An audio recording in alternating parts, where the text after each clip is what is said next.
Welcome back into ESPN FC. Here we go to Houston Stadium, Brazil. The five-time World Cup champions taking on Japan. Sano would open the scoring for the Japanese after 29 minutes. A brilliant breakaway and a great strike from distance. And Brazil had to leave it to the second half. Casemiro with a gorgeous header. And Martinelli would go and win it at the death. The 94th minute. A patient build-up, a beautiful finish from the Arsenal man. A tense game for Carlo Ancelotti's side, but they get it done in the end. Brazil survive and advance to the round of 16. This was one of those games that we talked a lot about Julian Nagelsmann in the last segment and his management of Germany. Craig, what about Carlo Ancelotti in this game and the patience shown by this side? Yeah, I mean, that intrigued me, just watching Ancelotti in the sidelines. You know, the pressure of being not only managing Brazil, but being the first foreign manager to manage Brazil, and they're losing in the knockout stages, and they haven't got the greatest Brazilian team ever. They've got some stars in there, but it's not the Zicos and Socrates of yesteryear. Certainly not the Ronaldos and the Rivaldos and the Dungas and all those sort of guys. But yet he was this just calm presence, or certainly that's how it looked. I'm sure inside he was a little bit more nervous. But that allows him to make good decisions. And when he's calm, I think it calms the others around him down. And so I think he's just a marvellous manager. And one of the reasons he got the most out of Real Madrid for the period of time that he did was because he's such a good father figure to these players, and he doesn't, I don't think from the outside, he doesn't try and overcomplicate it. And I think somebody said in the commentary, he spends most of his time working on the defensive shape of his team, and he lets the attack, more or less the attacking side of the team, just go and express themselves. So I'm sure there's a structure there, and of course there's tactics, but it's allowing the players to go and enjoy themselves and express themselves, and it's having a guy on the sidelines under the utmost pressure who is probably the calmest person in the stadium, making rational decisions. Stevie Nichols said earlier on at this very desk that they're still not contenders for him in this tournament. How would you evaluate their credentials? No, I think they're contenders, but if you put the best version of France up against Brazil, France win 9 times out of 10. What I was impressed with was probably Ancelotti's half-time team talk, because Casemiro was struggling. Casemiro was on a yellow card. Was you in the dressing room? Well, no, you can tell what he done. You can tell what he done, because I think... Was you surprised that he came out? Absolutely, that's what I'm alluding to. So everyone in the world was watching Casemiro play, thinking you're on a yellow card, you couldn't make a tackle for the goal for Japan, you're struggling in the game. What he realised and what he knows is Casemiro scores goals. From set plays, if it's wide free kicks, whether it's corners, he's a very dangerous player in midfield. He's always scored goals at the very highest level. So Ancelotti knew you leave this guy on. And what I loved about the winner is Bruno Guimaraes, for me, plays at a very, very elite level. He sees pitches that other players don't see. And when there's seconds left on the clock, lesson to boys and girls, you pick the right option, you see the right pitches, and everyone would have thought, Bruno Guimaraes, you take the shot because the seconds on the clock. He had the football intelligence to go, no, Martinelli's in a better position, and he slid a little ball into Martinelli, who finished it off. So it was a really good second-half performance. But that was a risk, wasn't it? This Casemiro thing, Frank, was a risk. Yeah, it was. Because not only was he on a booking... He was on a booking, But the goal for Japan, they were talking on the commentary about he couldn't make a tackle because he was on a booking. He couldn't make a tackle because he wasn't quick enough to get across the ground. And that was the issue as well. Yeah. So there was a huge calculated risk at half-time with a guy who didn't have the legs to get around the field.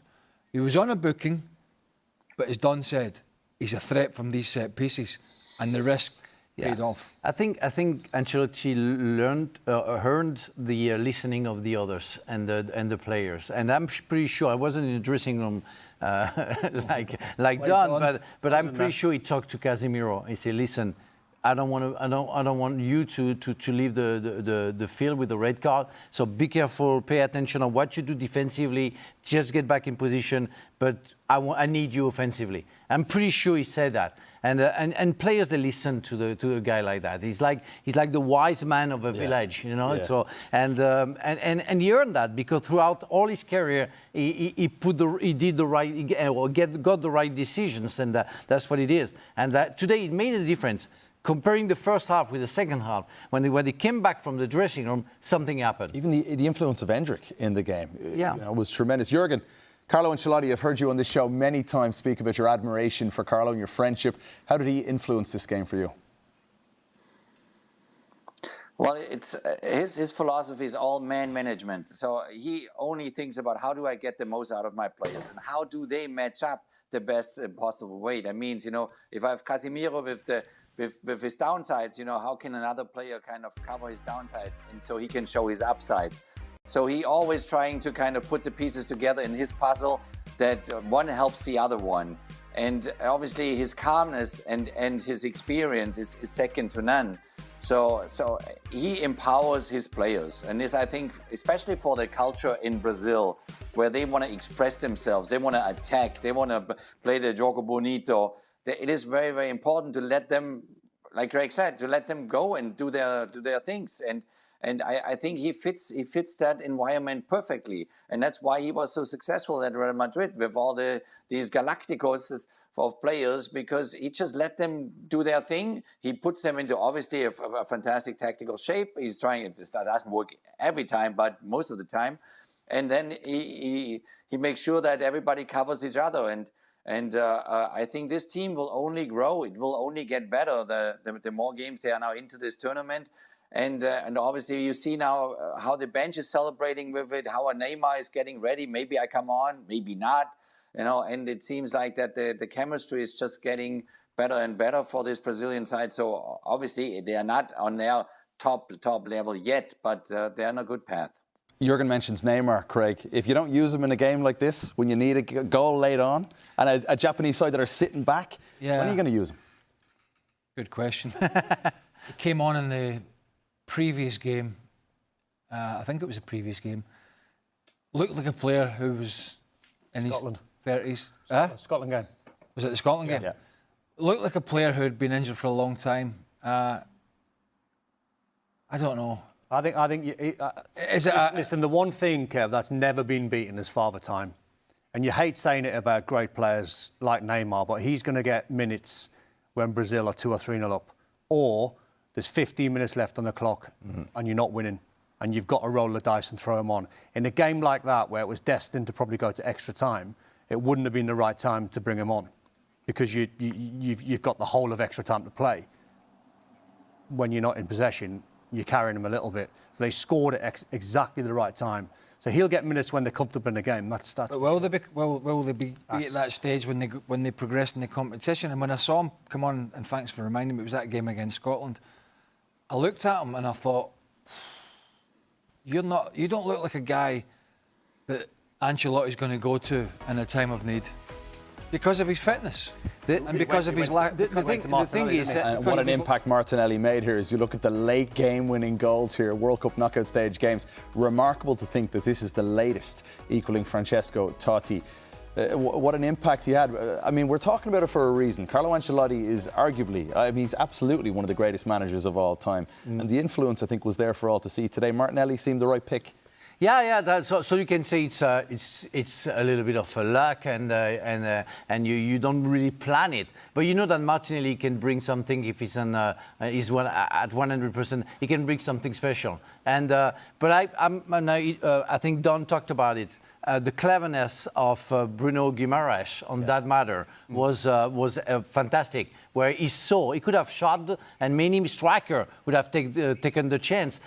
He decided to give that fantastic ball to Martinelli, who was in the right position at the right time, and show as well some cleverness to finish the job. But the pass, the assist from Bruno Guimaraes was just exquisite for me. And if you think about Martinelli at Arsenal, you don't always think about end product.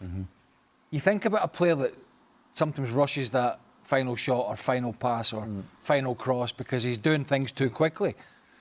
But how he took, I don't think people realise that the 2 touches he had to take, the touch to set it up and then with little back left to finish, was brilliant. Yeah. It really was, because he's in such a tight space that if he gets the touch wrong, then it's going to get away from him or a challenge comes in, and he knows he doesn't have time to set up for a huge back-lifted strike, so he gets that quick touch and then it's almost like just a snatch at it.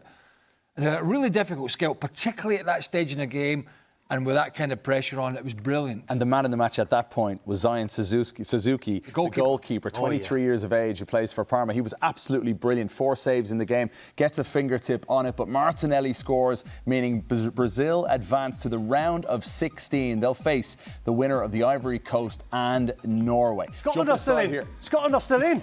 We're still in. Yeah. We're still in. We're going to the No Scotland, no Perth. Come back, guys. That graphic off. We're still in. Morocco, Netherlands. When we come back, this one was drama-filled.